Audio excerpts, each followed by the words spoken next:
Welcome to At Home with Your Library. I'm Emily from the Raceland branch, and today I'm going to show you how to make a very quick, simple bechamel sauce. Let's get started. To start our bechamel sauce, I put a pan on medium-low heat so that we can start melting our butter. We're using 1 tablespoon of butter to 2 tablespoons of flour. But our butter needs to melt fully first.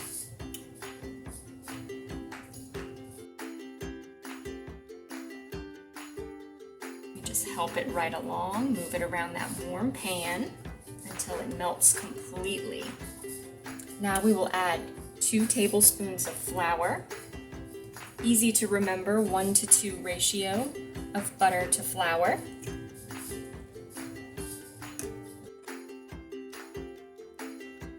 And we incorporate all of the butter and flour together.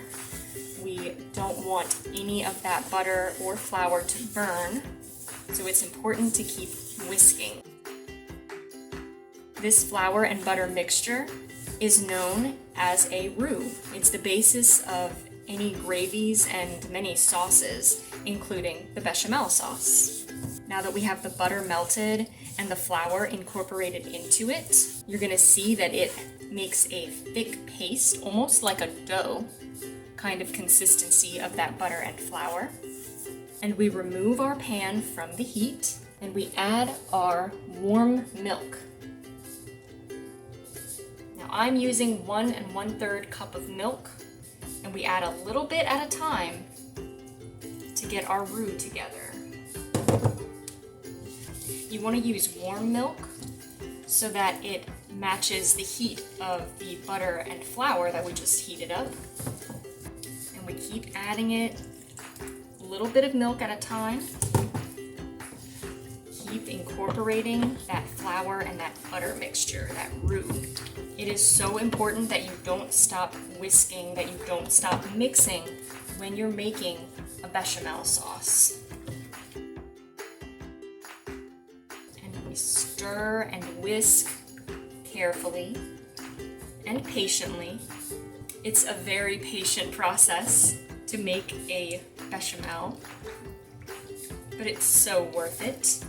Just keep whisking, breaking up any little clumps of the roux that we see. And once you have those clumps all gone from your mixture, this is where you will be able to season it and add whatever you would like to your bechamel sauce.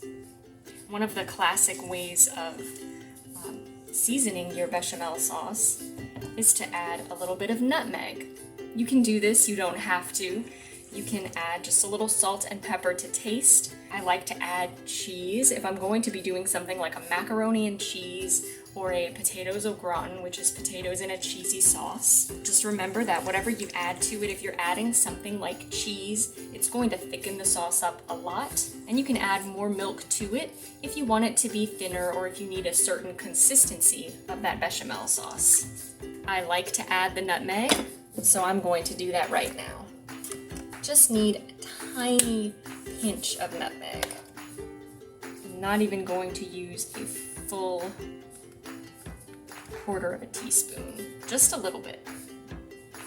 I like to add a little pinch of salt and a couple of turns of pepper. I did use salted butter to make this, but if you have unsalted butter, just add a little more salt into it. Give it a taste to make sure that it's how you like it. You will probably notice that I didn't use the full 1 1/3 cups of milk for this bechamel sauce.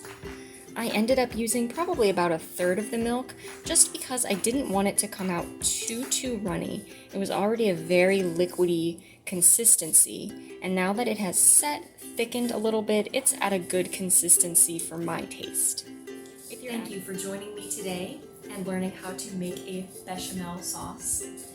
I think I'm going to make some pasta so that I can enjoy this sauce the way the French would want me to enjoy it, with carbs. Happy cooking, happy tasting, and have a great day.